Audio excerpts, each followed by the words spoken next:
네, 샬롬. 2월 21일 이슬기도 오신 여러분 환영합니다. 예, 오늘 우리 잠언 3장 6절 같이 암송하고 시작하겠습니다. 너는 범사의 그를 인정하라. 그리하면 내 길을 지도하시리라. 한 번 더 하겠습니다. 너는 범사의 그를 인정하라. 그리하면 내 길을 지도하시리라. 아멘. 예, 오늘 우리 신명기로 들어가죠. 예, 신명기 1 장에서 3 장까지를 통독하게 됩니다.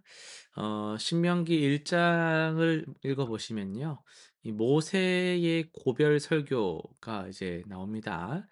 이 가나안 입성을 앞두고 광야 세대의 그 자녀들에게 지나왔던 길을 되돌아보게 하죠.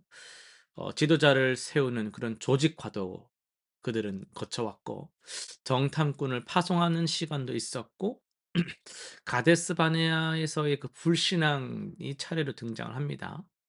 놀라운 것은 하나님이 이미 애굽에서, 홍해에서, 광야에서 친히 싸우시고 인도하셨음에도 백성들은 안악 자손의 거대한 몸집 앞에서 그 모든 은혜를 잊었다라는 거예요. 27 절에 보면은 "우리를 미워하심으로" 막 이런 표현을 쓴단 말이죠.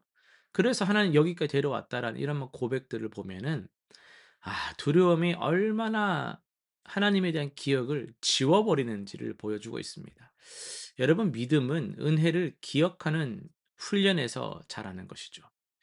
2 장으로 가면요. 40 년이 지나서 이스라엘은 다시 이제 북상합니다. 에돔, 모압, 암몬을 지나게 되는데 그때 하나님은 그들을 괴롭히지 말라고 명하십니다.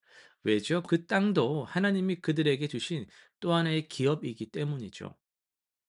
하나님의 섭리는 이스라엘만의 전유물이 아닙니다. 이스라엘만 사랑하시는 하나님이 아니거든요. 반면 또 헤스본 왕 시혼은 하나님의 뜻에 완강히 맞서다가 멸망하죠. 이 대비는 강력한 또 진리를 담아주고 있습니다. 하나님의 섭리를 거스르는 것이 결국 가장 위험한 선택이라는 거죠. 역사는요, 하나님과 함께하는 자가 어 망하는 것이 아니라 하나님께 맞서는 자가 망한다라는 것을 보여주는 게 역사라고 할 수 있습니다. 오늘날도 마찬가지죠. 오늘 우리 시대도 이걸 기억할 필요가 있습니다. 3 장은요. 바산 왕 이제 옥을 물리치고 요단 동편 땅을 분배합니다. 연전연승의 감격 속에 모세는 자신도 가나안에 들어가게 해 달라고 간절히 구하죠. 그러나 하나님은 그만해도 족하니라고 하시면서 허락하지 않으시고 비스가 산에서 온 땅을 바라보게 하십니다. 이것은 거절이면서도 동시에 은혜라고 할 수 있어요. 들어가지 못하지만 보게 하시는 하나님. 모세의 사명은 끝났지만 하나님과의 관계는 끝나질 않았죠. 하나님은 안 된다라는 말씀을 하셔도 그 안에 더 깊은 뜻과 사랑을 담아 주시는 그런 분이십니다. 오늘은 1 장의 마지막 부분들을 좀 중심으로 해서 29, 33 절의 내용을 중심으로 해서 "하나님이 먼저 가십니다."라는 제목으로 말씀을 전하려고 합니다. 가나안 땅을 이제 눈앞에 두고 이스라엘이 멈추었습니다. 정탐꾼들이 돌아와서 전한 소식은 단순했죠. "그 땅 백성은 우리보다 강하다."라는 거예요. 아낙 자손의 거대한 몸집 앞에 그들은 자기를 뭐라고 여겼죠? 메뚜기다. 두려움이 공동체를 삼켰습니다. 장막 안에서 막 여기저기서 곡소리가 막 터져 나왔어요.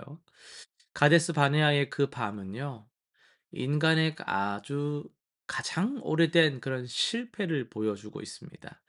눈에 보이는 것이 마음에 보이지 않는 하나님을 이겨버리는 순간이라고 할 수 있겠죠. 바로 그 자리에서 모세가 어떻게 외쳤습니까?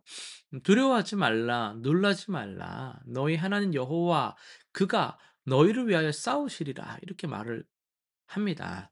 히브리어로 싸우다라는 건요. 단순한 결투 이런 차원이 아니거든요. 음 어떤 의미가 더 있냐면은 누군가를 대신하여 그를 위하여 몸을 던지는 행위 이런 게 더 들어 포함이 되어 있어요. 그래서 하나님은 이스라엘 편에만 서신 분이 아닙니다. "나 너희 편이니까 한번 해 봐." 이게 아니라요. 이스라엘 앞에 서 가지고 "야 내가 할게." 이렇게 딱 싸워 주시는 분이라는 거예요. 모세는 그 근거를 이미 일어난 일들을 증거로 제시를 합니다. 하나님이 안 그러셨냐라는 거죠. 광야에서 사람이 그의 아들을 안는 것 같이 하나님이 안으셨다라는 거예요. "너희들 다 기억하지 않느냐?"라는 거죠. 여러분 광야 40 년이 징벌만이 아니었습니다. 하나님은 모든 길에서 당신의 백성을 안고 품고 걸으셨잖아요. 백성들이 원망하며 걷는 그 광야를 하나님은 품에 안고 걸으셨다는 말이죠. 그러나 33 절이 또 결정적인데요. "너희보다 먼저 가시며 장막 칠 곳을 찾으시고." 제가 이게 군대에서 이 구절을 항상 이렇게 품에 안고 군 시절을 좀 이겼다라고 표현할까요? 계속 그렇게 시간들을 잘 견뎌냈습니다. 하나님은 먼저 가시며 나보다 먼저 나의 장막 칠 곳을 찾으시는 분이다. 하나님 다 아신다. 늘 그렇게 기도하면서 군 생활을 보냈었었는데요. 이 위험한 길을 먼저 걸으시고 쉴 곳을 미리 준비하시는 분입니다. 여러분 이것이 신앙의 놀라운 현실이에요. 우리가 두려워하며 서 있는 그 자리에 하나님이 이미 먼저 다녀가셨습니다. 여러분 이거 믿으시면 좋겠어요. 그런데 이스라엘은 믿지를 않았어요. "이 일에 너희가 너희 하나님 여호와를 믿지 아니하였도다라고 말하거든요. 여러분 두려움은 기억을 지우곤 합니다. 과거에 여러분 은혜를 분명히 받으셨거든요. 근데 눈앞에 거인이 나타나면 그 은혜가 언제 있었냐는 듯이 다 사라져 버려요. 이 씁쓸한 실패는 우리 자신의 이야기지 않습니까? 오늘 우리도 이 자리를 알죠. 인생의 가데스 바네아. 더 이상 나아갈 수 없을 것 같은 그 자리. 질병의 진단 앞에서 참 깨어지고 망가진 관계 앞에서 도무지 뭔가 할 수 없는 문제 앞에서 우리도 멈춰 서죠. 여러분 그때 들려야 할 말씀이 이것입니다. 하나님이 먼저 가셨다라는 거예요. 여러분이 가장 두렵다고 느끼는 내일의 시간, 나중에 그 일, 여러분 그 자리에 하나님이 이미 계시다라는 거예요. 예수님은 우리보다 먼저 고난의 길을 걸으셨고 무덤을 지나셨고 부활하심으로 우리 앞에 새 길을 여셨습니다. 그분이 먼저 앞서 가신 길을 우리는 따라가는 자들이에요. 어떻게 해요? 두려움이 아니라 믿음으로. 메뚜기로 여기는 시선이 아니라 하나님의 시선으로 가는 거예요. 여러분 믿음은 감정이 아닙니다. 여러분 이거 꼭 기억하세요.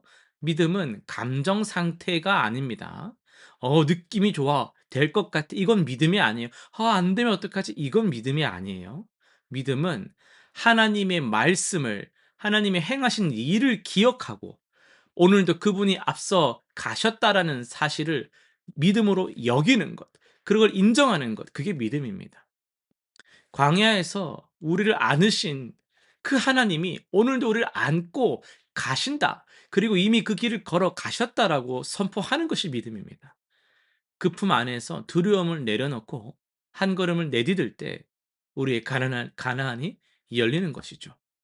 실천상 세 가지 한번 정리해 보겠습니다. 은혜를 기억하는 게 가장 중요할 것 같습니다. 하나님이 나를 위해서 친히 싸우셨던 과거의 은혜를 여러분 구체적으로 한 가지를 한번 떠올려 보시면서 한번 감사의 일기를 써 보시든지 그 기억이 믿음을 세우는 시간을 가져 보시기를 바랍니다. 두 번째는요. 믿음의 고백을 선포합시다. 지금 여러분 앞에 멈추게 하는 상황, 두려운 상황이 있으시다면 하나님이 나보다 먼저 이 자리에 계신다. 나보다 먼저 앞서 가셨다라는 고백을 소리 내어서 선포해 보시기를 바랍니다. 세 번째는요. 말씀을 좀 나눠 볼까요? 오늘 통독하시는 본문 중에 가장 마음에 와닿는 구절을 한 문장으로 적어서 뭐 가족이나 뭐 기관이나 여러 지체들과 함께 나누어 보는 시간 꼭 가져 보시기를 바랍니다. 기도하고 마치겠습니다. 하나님 아버지, 눈앞에 두려움 때문에 지나온 시간들 속에서 하나님이 베푸시는 은혜를 우리가 잊을 때가 많이 있습니다. 주님께서 우리보다 앞서 걸어가시며 우리의 길을 예비하심을 우리가 믿음으로 붙들게 하여 주옵소서. 광야의 모든 길을 안으시며 안으시는 그 사랑을 우리가 좀 기억하면서 오늘도 믿음의 한 걸음을 내딛는 그런 은혜의 백성들이 되게 하여 주옵소서. 예수님의 이름으로 기도드립니다. 아멘.